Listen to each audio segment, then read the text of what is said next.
신명기 4장 10절부터 14절까지 돌아가면서 신절식 읽겠습니다. 내가 호렙산에서 내 하나님 여호와 앞에 섰던 날에 여호와께서 내게 이르시기를 나에게 백성을 모으라. 내가 그들에게 내 말을 들려주어 그들이 세상에 사는 날 동안 나를 경외함을 배우게 하며 그 자녀에게 가르치게 하리라 하시매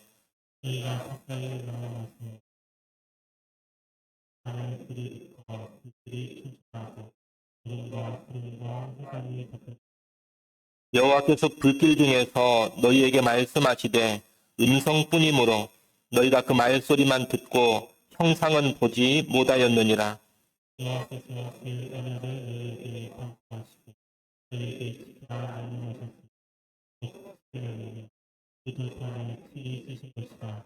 같이 봅니다. 그때 여호와께서 내게 명령하사 너희에게 규례와 법도를 교훈하게 하셨나니 이는 너희가 거기로 건너가 받을 땅에서 행하게 하려 하심이니라. 아멘. 오늘날 신자들은 어떻게 사는 것이 신자의 삶이냐, 여기에 대한 전체적인 틀을 잡지 못하는 경향이 많습니다. 여러분에게도 어떻게 사는 것이 신자의 삶입니까? 이렇게 질문을 한다면 사람마다 다 다른 대답을 할 것입니다. 공통된 대답이 나오지 않는다는 겁니다. 신자의 삶에 관하여서 교회를 좀 다닌 사람들은 부분적으로는 알고 있습니다. 주일이면 예배를 드려야 합니다. 또 예배를 드릴 때 영과 진리로 드려야 합니다. 또는 말씀 생활을 해야 합니다. 기도 생활을 해야 합니다. 봉사하며 섬겨야 합니다. 전도해야 합니다. 선교해야 합니다. 늘 담는 사역을 해야 합니다. 세계 복음화에 헌신해야 합니다. 이런 식으로 여러 가지 것들을 알고는 있습니다.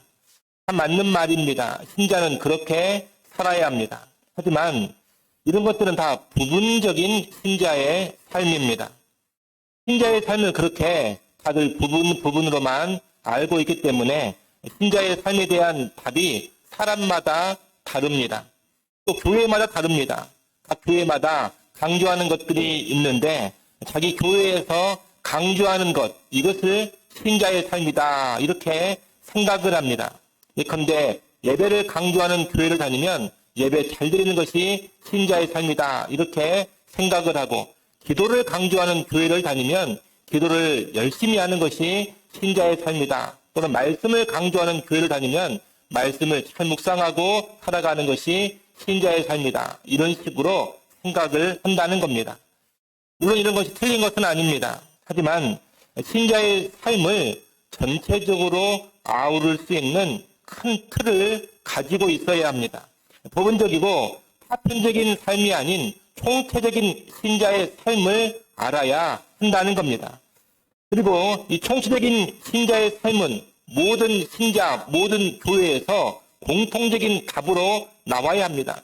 어떤 그리스도인을 붙잡고 물어보더라도 신자의 삶은 총체적으로 이것입니다. 어떤 교회에 물어보더라도 신자의 삶은 총체적으로 이렇게 사는 것입니다. 똑같은 답이 나와야 한다는 겁니다. 그렇다면 모든 신자, 모든 교회에서 공통적으로 나와야 하는 신자의 삶에 대한 답은 무엇이겠습니까? 그것이 바로 십계명입니다. 십계명이란 하나님께서 자신의 백성에게 베풀어 주신 10가지 계명을 말하는 것인데 바로 이 십계명이 총체적인 신자의 삶입니다. 신자의 삶에 대한 수많은 교훈이 있고 수많은 가르침이 있지만 십계명대로 사는 것이 신자의 삶입니다. 여러분, 이렇게 답하는 것이 최고의 정답입니다. 그래서 우리는 십계명을 배워야 하고 알아야 합니다. 그리고 십계명의 계명대로 살고자 해야 합니다. 그렇게 살아야지만 진정한 신자의 삶이 나오는 겁니다. 근데 요즘 보면 의외로 이 십계명을 잘 모릅니다. 신자들이 십계명을 알고 지키는 삶보다 어디에 더 많은 초점을 두느냐, 하나님을 느껴봤느냐, 하나님을 체험해 봤느냐, 요즘 신앙생활에 열정이 있느냐, 교회 생활하는데 행복하냐, 여기에만 초점이 있습니다. 그리고 뭔가 하나님을 느끼고 체험하고 뭔가 행복감을 만끽하는 것, 이런 것을 영적 삶이라고 생각을 합니다. 또는 어떤 비전이나 사명을 말하면서 그 비전을 따라 살아가고 사명을 위해 살아가는 것, 이런 것을 합당한 신자의 삶 또는 영적 삶이라고도 생각을 합니다. 하지만 여러분, 진정한 영적 삶이란 그런 느낌이나 체험이 아닙니다. 또는 어떤 비전이나 사명을 추구하는 그 자체가 영적 삶인 것도 아닙니다. 진정한 영적 삶이란 무엇이냐? 구원받은 신자가 하나님의 계명을 제대로 바르게 알고 그 계명대로 순종하며 살아가는 삶입니다. 그리고 그 계명의 핵심이 바로 십계명이라는 겁니다. 우리는 느낌과 체험, 행복과 불행, 유쾌함과 불쾌함 또는 비전과 사명으로의 몰입과 성취, 이런 것을 뛰어넘어서 하나님의 계명대로 살고자 해야 합니다. 그것이 진정한 신자의 삶입니다. 그래서 우리는 앞으로 이 십계명에 관한 말씀을 쭉 살펴보려고 합니다. 오늘은 이 십계명의 서론적으로 십계명에 대해서 세 가지 내용을 말씀드리려고 합니다. 그 세 가지는 십계명의 기원, 십계명의 중요성, 그리고 십계명의 내용 개관입니다. 첫째로 십계명의 기원입니다. 십계명의 기원은 지금으로부터 약 3,500년 전의 사건에 뿌리를 두고 있습니다. 주전 15세기에 이스라엘 민족은 이집트에서 노예 생활을 하고 있었습니다. 그때 하나님은 애굽 땅 이집트에 10가지 재앙을 내리면서 모세의 인도 아래 이스라엘 민족을 애굽에서 나오게 하셨습니다. 여러분이 잘 아시는 출애굽의 사건입니다. 출애굽한 이스라엘 민족은 가나안 땅, 오늘날의 팔레스타인 땅을 향해서 가게 되는데 그 도중에 시내산에 이르게 됩니다. 그리고 이 시내산에서 이스라엘 민족은 그들을 애굽 땅에서 인도하여 내신 여호와 하나님과 언약을 맺습니다. 이 언약이라는 것은 여호와와 이스라엘 민족이 공식적인 관계를 맺는 겁니다. 좀 더 구체적으로 말씀을 드리면 여호와는 이스라엘 민족의 왕이 되고 이스라엘 민족은 여호와의 백성이 되는 것, 이런 관계를 맺는 것이 바로 언약입니다.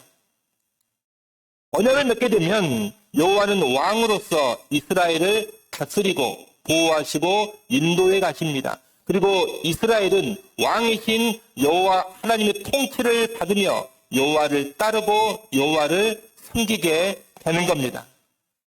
이렇게 왕과 백성이 되는 것이 언약인데, 이런 언약을 맺을 때 필요한 것이 뭐냐? 바로 법률입니다. 왕이 있고 백성이 있다는 것은 일종의 나라가 세워진 것인데, 나라가 제대로 나라가 되려면 법이 있어야 합니다. 그 법을 가리켜 뭐라고 하느냐? 율법이라고 합니다. 율법은 하나님 나라의 법도인 겁니다. 율법이 바로 그 나라의 법인데 십계명은 이 율법의 앞택입니다. 다시 말하면 십계명은 하나님 나라의 법인 율법의 요약이자 핵심이라는 겁니다. 그러므로 십계명은 하나님과 언약을 맺은 하나님의 백성이 지켜야 될 가장 핵심적인 법이다, 이렇게 말할 수가 있겠습니다. 이처럼 십계명이란 지금으로부터 3,500여 년 전에 하나님과 그분의 백성이 공식적으로 언약을 맺을 때 그 언약 관계를 위해 주어진 법입니다. 이것이 십계명의 기원입니다. 둘째로 십계명의 중요성입니다. 십계명이 얼마나 중요한지는 다음 몇 가지 사실을 보면 잘 알 수가 있습니다. 먼저 십계명은 이스라엘 백성에게 주신 율법 가운데 가장 먼저 나오는 법입니다. 가장 먼저 나온다, 이것은 가장 중요하다는 뜻입니다. 다른 모든 것에 앞서서 가장 먼저 들어야 하고 가장 먼저 알아야 되고 가장 먼저 지켜야 하는 법, 그것이 바로 십계명입니다. 또한 이 십계명은 하나님께서 친히 자신의 음성으로 직접 이스라엘 백성에게 들려주신 법입니다. 율법 가운데 다른 모든 법들은 모세를 통해서 간접적으로 이스라엘 백성에게 주어졌습니다. 하지만 이 십계명만큼은 하나님께서 직접적인 자기 음성으로 모든 백성을 향해 선포해 주셨습니다. 이것은 하나님께서 십계명을 아주 특별하게 여기셨음을 알려줍니다. 십계명을 아주 특별하게 여기셨고 특별히 중요하게 생각하셨기 때문에 백성에게 친히 자기 음성으로 들려주신 겁니다. 그리고 또 이 십계명은 기록된 성경의 시작입니다. 십계명은 하나님께서 친히 두 돌판에 써서 주셨습니다. 그 당시까지 하나님 말씀은 모두 말로만 전해졌습니다. 하나님의 말씀이 말로만 전해지다가 훗날 성령의 감동 가운데 글로 기록이 된 겁니다.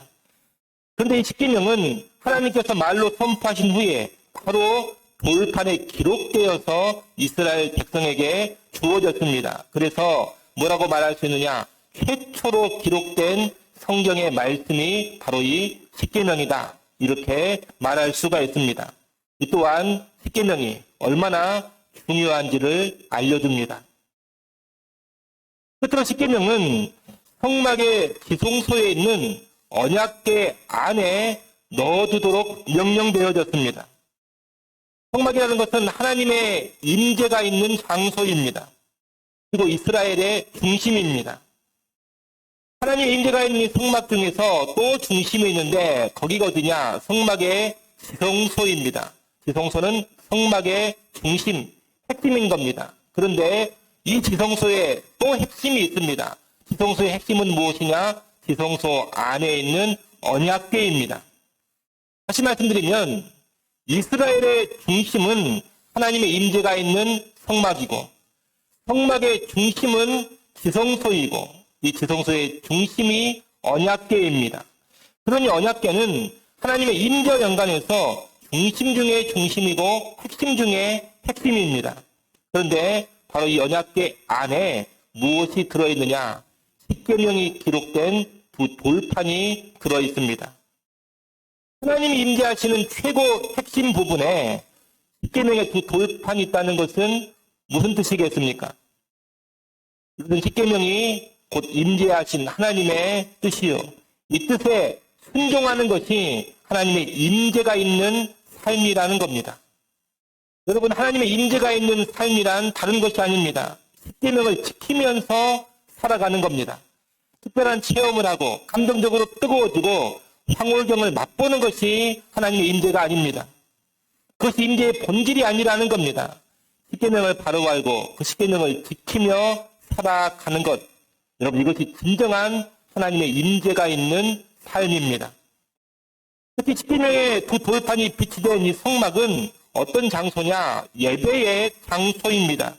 이스라엘 백성은 이 성막에 와서 예배하고 하나님의 임재를 누렸습니다. 그런데 하나님을 예배하는 이 성막의 핵심에 바로 십계명이 있습니다. 이것은 오늘날 예배의 핵심부에 십계명에 대한 순종의 삶이 있어야 함을 알려줍니다.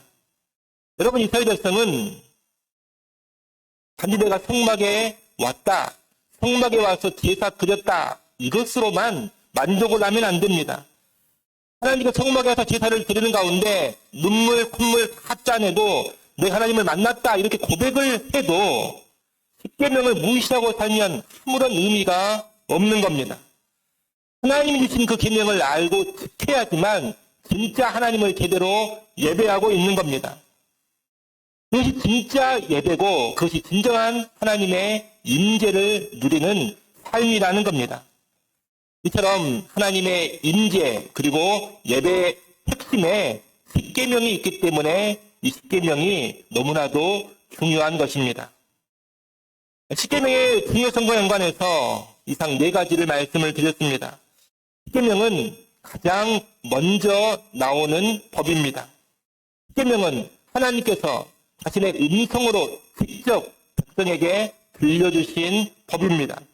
십계명은 최초로 기록되어진 하나님의 말씀입니다.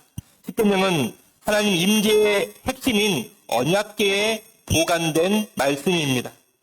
바로 이런 내용들이 십계명이 얼마나 중요한지를 우리에게 가르쳐 주는 겁니다.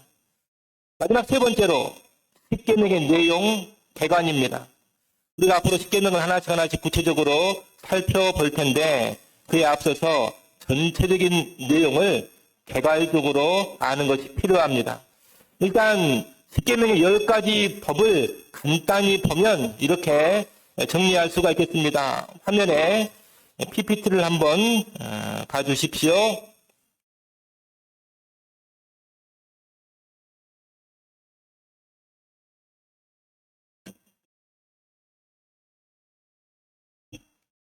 우리가 출애굽기 20장 1절로 17절에 십계명의 말씀을 오늘 예배 시간에도 교독을 했는데 그 긴 계명의 말씀을 좀 간단하게 요약을 해두면 여러분 화면에 보시는 것처럼 요약할 수가 있습니다. 모두 10가지 계명인데 여러분이 한 번씩 읽어보시면 좋겠습니다. 제가 1계명 그러면 쭉 1계명 내용을 읽으시고 2계명 그러면 2계명 내용을 읽어보십시오. 1계명 다른 신을 내게 주지 말라.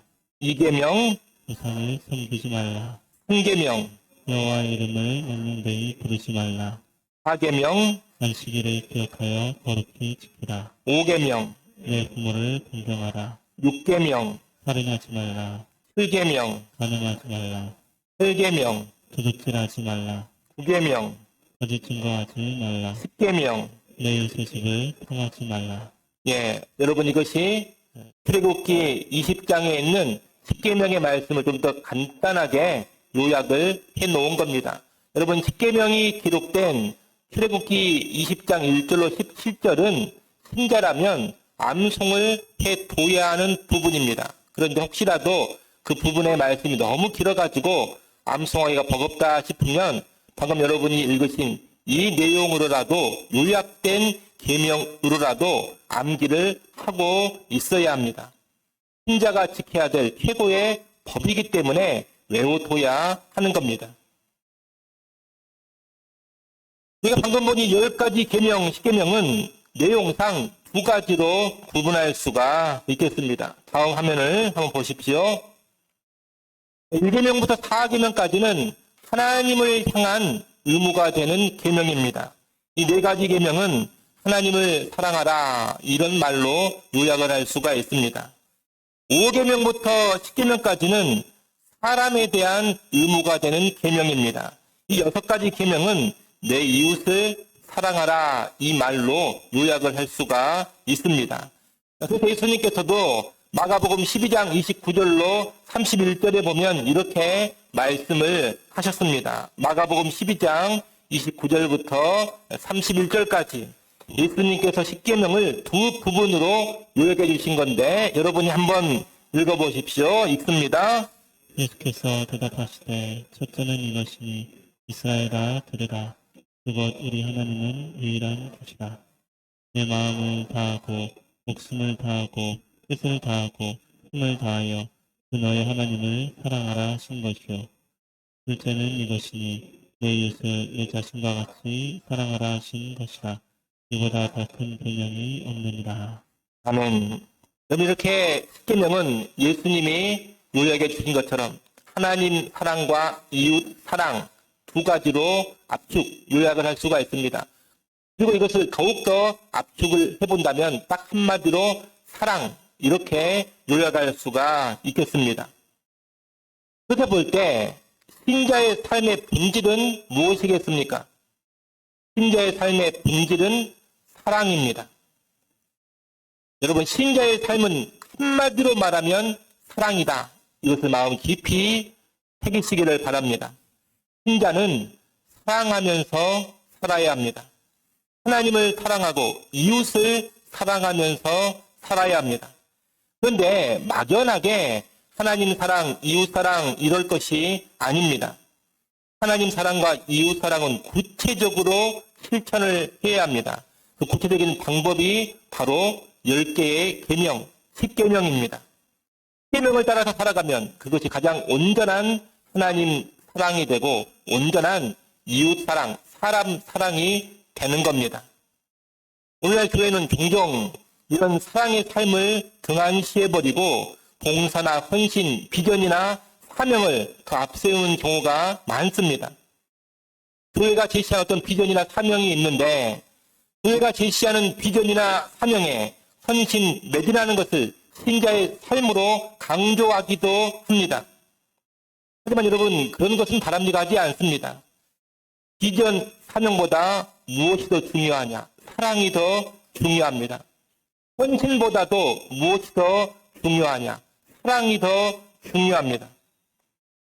사랑이 신자의 삶의 본질이기 때문입니다.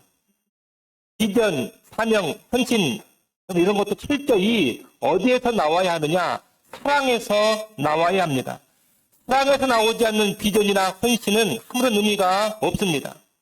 만약 사랑 없이 어떤 비전이나 사명, 헌신을 강조하고 있다면 그것은 인간적인 야망이나 인간적인 욕망에 지나지 않는 겁니다. 사랑 없는 비전과 사명은 인간의 야망을 그럴듯한 영적인 것으로 포장해 둔 것에 지나지 않는다는 겁니다. 오직 사랑에서 비전이 나와야 진짜 비전이고 사명도 사랑에서 나와야 진정한 사명입니다. 또한 이 비전이나 사명을 이루어 갈 때도 철저히 사랑의 방법으로 이루어 가야 합니다. 사랑은 내팽개쳐버리고 그저 목표를 달성하기 위한 그런 모습으로만 비전과 사명을 위해 달려간다면 그 또한 헛된 일입니다. 사랑 없이 그저 성취 자체에만 몰두하는 비전이나 사명은 없는 것이 더 낫습니다. 여러분, 사랑보다 위대한 것은 없습니다. 어떤 온대한 꿈과 비전이 없다 하더라도 하나님 앞에서 하나님 내가 평생 하나님 사랑하며 이웃을 사랑하며 살겠습니다. 그렇게 결단을 했다면 이미 가장 온대한 꿈, 가장 온대한 비전을 품고 있는 겁니다. 또한 사랑의 삶을 실질적으로 잘 살고 있다면 가장 위대한 사명을 이미 감당하고 있는 겁니다. 꼭 특별한 비전이나 꿈이나 사명이 필요한 것이 아니라 사랑으로 살아가고 있으면 이미 신자의 삶으로서 충분하다는 겁니다. 오늘날 교회는 꿈과 비전이나 사명 같은 것에 너무 과도하게 몰입되어 있습니다. 피곤할 지경입니다. 없으면 탁달을 하고 교회의 비전과 사명을 위해서 성도들이 죽어라 뛰지 않으면 잘못 사는 것처럼 이야기합니다. 그렇게 살고 있지 않으면 자꾸 삶을 위축되게 만들어버립니다. 그러나 여러분, 그런 것 없어도 괜찮습니다. 사랑하면서 살면 충분합니다. 사랑하면서 살다가 혹시 하나님이 구체적인 비전이나 사명을 주신다면 그 비전, 사명 위에 또 살아가면 되는 겁니다. 만약 특별한 비전이나 사명을 주시지 않는다면 없는 대로 뜨겁게 사랑하면서 살아가면 되는 겁니다. 그것으로 충분합니다. 여러분, 다시 말씀드립니다. 신자의 삶의 본질은 사랑입니다. 계명을 따라서 사랑하며 살면 됩니다. 그것으로 충분합니다. 그러나 계명에 순종하는 사랑의 삶이 없다면 그 어떤 비전, 그 어떤 사명을 성취했다 하더라도 하나님께 인정받지 못할 겁니다. 이를 꼭 기억하시고 십계명으로 구현되는 사랑의 삶에 매진하는 그런 진짜 신자들이 되시기를 바랍니다. 이렇게 십계명의 내용은 사랑의 삶을 가르쳐 주는데 아울러 이 십계명의 내용은 삶의 가치 체계의 서열, 순서를 또 가르쳐 줍니다. 다시 말하면 십계명은 어떤 가치가 더 중요한 가치인지 이것을 가르쳐 준다는 겁니다. 이 십계명에서 앞부분에 언급된 계명의 가치는 뒤에 나오는 계명의 가치보다 더 우선합니다. 화면을 또 한번 봐주십시오. 세 번째 PPT를 한번 보십시오. 왼쪽에 10가지 계명이 쭉 적혀져 있는데 일단 1계명부터 4계명은 하나님과 연관된 내용입니다. 그리고 5계명은 공동체와 연관된 내용입니다. 5계명이 부모를 공경하라입니다. 이 5계명에서 말하는 부모는 단지 한 가정의 부모만을 의미하는 것이 아닙니다. 권위를 가진 어른들을 통칭해서 부모라고 지금 말하고 있는 겁니다. 그러므로 부모를 공경하라 이 5계명은 가정의 부모님을 포함해서 교회와 사회와 국가의 모든 공동체의 권자들을 다 인정하고 공경하라 이런 뜻입니다. 그래서 5계명은 단순히 가정 차원에서 주어지는 계명이 아니라 공동체 차원에서 주어지는 계명입니다. 공동체와 연관된 5계명에 이어서 살인하지 말라는 이 6계명은 개인의 인격과 생명에 관한 내용입니다. 간음하지 말라는 7계명은 성에 관한 내용입니다. 도둑질하지 말라는 8계명은 재산에 관한 내용이고 거짓 증거하지 말라는 9계명과 내 이웃의 집을 탐내지 말라는 10계명 역시 재산과 소유에 관한 내용으로 볼 수가 있습니다. 결국 이 10계명의 순서로 보는 가치의 순서는 첫째는 하나님, 둘째는 공동체, 셋째는 개인의 인격과 생명, 넷째는 성, 다섯째는 물질, 재산입니다. 하나님은 사람들이 하나님을 최고의 가치로 여기고 그 다음에 공동체, 그 다음에 개인의 인격과 생명, 그리고 그 다음에 성, 재산 이런 순서로 가치의 서열을 두기 원하시는 겁니다. 그래서 이 10계명을 어길 경우에 주어지는 형벌도 그 순서에 따라서 강도가 달라집니다. 1계명부터 5계명을 어길 경우에는 바로 사형입니다. 6계명은 상황에 따라서 사형의 형벌을 내리기도 하고 내리지 않기도 합니다. 7계명도 마찬가지입니다. 8계명을 어길 경우에는 일반적으로 사형이 집행되지 않습니다. 다만 사람을 도둑질하는 경우, 사람을 납치하거나 인신매매하는 경우에만 예외적으로 사형이 허용됩니다. 9계명 역시 통상적으로 사형에 처해지지 않습니다. 10계명은 탐심, 마음의 문제이기 때문에 외적 형벌이 아예 없습니다. 이렇게 10계명을 어겼을 경우에 가해지는 형벌은 앞에 있는 계명일수록 훨씬 더 엄격합니다. 이건 역시 10계명의 순서에 따른 가치의 서열을 가르쳐주는 겁니다. 우리는 이 가치의 순서를 잘 기억해야 합니다. 여러분 화면을 보시고 가치의 순서 꼭 기억하십시오. 하나님, 공동체, 인격과 생명, 성, 물질 이런 순서입니다. 신자는 하나님, 공동체, 한 인격과 생명, 성과 물질 순으로 우선순위를 두고 살아야 하는 겁니다. 하나님의 백성인 신자에게 있어서 사람보다 하나님이 더 귀한 가치입니다. 그래서 신자들은 사람을 기쁘게 하고 사람의 만족을 더 우선적으로 추구하지 않습니다. 사람의 기쁨보다는 하나님의 기쁨, 사람의 만족보다는 하나님의 만족을 더 우선적으로 추구합니다.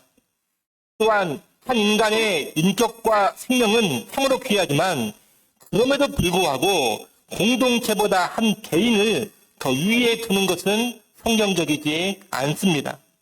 그래서 성경적으로 본다면 큰 공동체를 파기하고 공동의 선을 깨뜨려버릴 경우에는 한 개인에 대한 제재가 가능합니다. 또 공동체에 아주 심각한 해악을 끼칠 경우에는 한 개인의 생명을 박탈하는 사형도 허용이 되는 겁니다. 또 한 개인의 인격이나 생명을 성이나 물질, 돈보다 훨씬 더 귀하게 여겨야 합니다. 그래서 사람을 성적인 놀이개로 삼는다든가 성적인 욕구를 채우기 위해서 사람의 인격이나 생명을 무시하고 훼손하는 그런 일을 결코 해서는 안 됩니다. 같은 맥락에서 물질을 더 많이 얻기 위해서 사람을 착취하거나 억압하거나 죽이는 일도 해서는 안 됩니다. 사람의 인격과 생명은 성이나 물질보다 더 위에 있는 가치이기 때문입니다. 또한 10계명에 따르면 물질보다 무엇이 더 앞에 있습니까? 성이 더 앞에 있습니다. 물질의 가치보다 성의 가치가 더 위에 있다는 겁니다. 그렇기 때문에 성이 상품화되면 안 됩니다. 성은 물질보다 더 우월한 가치이기 때문에 물질을 위해서 성을 도구로 쓰면 안 된다는 겁니다. 그래서 성을 사고 파는 일, 흔히 성매매라고 하는데 성경은 성매매를 금하고 있습니다. 또 포르노 산업처럼 성을 상품화해서 돈을 버는 그런 행태도 십계명의 정신을 따르면 악한 죄가 되는 겁니다. 이것이 십계명의 내용이 보여주는 가치체계인데 오늘날 이 순서, 이 질서가 너무나 많이 깨져 있습니다. 일례로 최고의 가치인 하나님이 사람에게 완전히 밀려나 있습니다. 사람이 최고다 이렇게만 이야기를 하고 하나님은 안중에 두지 않는 그런 모습이 이 땅에 만연합니다. 또 공동체보다 한 개인의 인권이나 인격을 더 중시하는 그런 가치가 만연해져 있습니다. 그러다 보니 가정과 학교, 사회에서 공동체를 혼란케 하고 무너뜨리는 일을 하더라도 한 개인을 어떻게 제지하지 못하는 그런 일이 벌어지고 있습니다. 공동체의 권위자들을 무시하고 권위자들의 훈육과 징벌도 다 차단을 시켜버리려고 합니다. 무조건 개인의 인격과 권리만을 앞세우는 겁니다. 그것만이 아닙니다. 사람의 인격이나 생명보다 돈이나 성을 더 중요하게 생각합니다. 돈을 위해서, 성적 쾌락과 만족을 위해서 사람을 착취하고 억압하고 죽이는 일까지 서슴없이 행합니다. 하나님의 법은 하나님, 공동체, 사람, 성, 물질 이런 가치체계를 가르쳐 주셨는데 이 땅의 모습은 물질, 성, 사람, 공동체, 하나님 이런 순서가 되어버린 겁니다. 이것을 가르쳐 가치관의 전도라 그럽니다. 가치관이 뒤집어져 버렸다는 겁니다. 십계명을 통해 가르치는 하나님의 창조 질서가 무너져 버린 모습입니다. 이런 상태가 되면 세상과 사회는 극심한 혼돈과 분란에 빠지게 되고 결국 사회는 무너지게 되어 있습니다. 따라서 우리는 십계명의 내용을 잘 알고 배워서 다른 가치 체계를 세워야 합니다. 무엇이 더 중요한 가치인가 이것을 십계명을 통해서 분명히 알고 배우고 실천을 해야 합니다. 이 십계명의 우선순위대로 살아갈 때 우리는 개인적으로나 가정적으로나 사회 국가적으로 가장 안정되고 평온한 모습을 누려갈 수가 있을 겁니다. 이제 말씀을 정리하겠습니다. 오늘 우리는 십계명이 무엇인가 이것을 좀 살펴봤습니다. 십계명은 하나님께서 자신의 언약 백성에게 주신 삶의 규범입니다. 이 규범은 오늘 우리에게도 그대로 적용됩니다. 왜 그렇습니까? 오늘 우리도 예수 그리스도 안에서 하나님과 언약을 맺은 언약의 백성이기 때문입니다. 우리가 그리스도인으로서 뭘 느끼고 뭘 체험했느냐? 그리스도인으로서 교회에서 무슨 활동을 하고 무슨 봉사를 하고 있느냐? 어떤 비전과 사명을 가지고 얼마큼 헌신하며 살고 있느냐? 여러분 이것보다 더 중요한 것이 그리스도인으로서 언약 백성으로서 십계명의 말씀대로 살고 있느냐 이것입니다. 십계명을 따라 살아가는 것이 온전한 신자의 삶입니다. 십계명을 따라 살아가는 것이 온전히 하나님께 순종하는 모습입니다. 여러분 하나님께 대한 순종을 너무 복잡하게 생각하지 마십시오. 또는 하나님 대체 뭘 순종해야 되는지 모르겠습니다. 그런 말 하지 마십시오. 십계명을 잘 알고 그 계명대로 사는 것 이것이 하나님께서 원하시는 순종의 모습입니다. 이를 잘 기억하시고 십계명을 앞으로 잘 배우시고 그 계명대로 살아가는 온전한 신자들이 다 될 수 있기를 간절히 축원합니다. 기도하겠습니다. 하나님 아버지, 하나님이 언약 백성인 우리에게 주신 가장 귀한 법도 십계명의 말씀을 간략히 보았습니다. 이 십계명의 10가지 계명이 신자의 삶에 있어 얼마나 중요한지를 잘 알게 하여 주옵소서.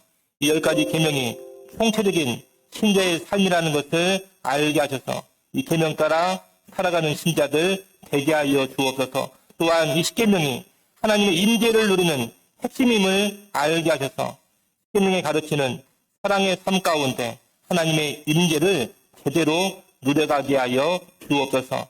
또한 우리 가치관의 우선순위를 십계명의 가치 서열에 맞추어 가기를 원합니다. 하나님의 세워주신 질서에 따라서 하나님, 공동체, 개인의 인격과 생명, 성과 물질의 순서로 우리의 우선순위를 세워가게 하여 주옵소서. 우리의 가정에서 사회에서 이런 가치로 살아가게 하여 주옵소서. 예수님의 이름으로 기도드리옵나이다. 아멘.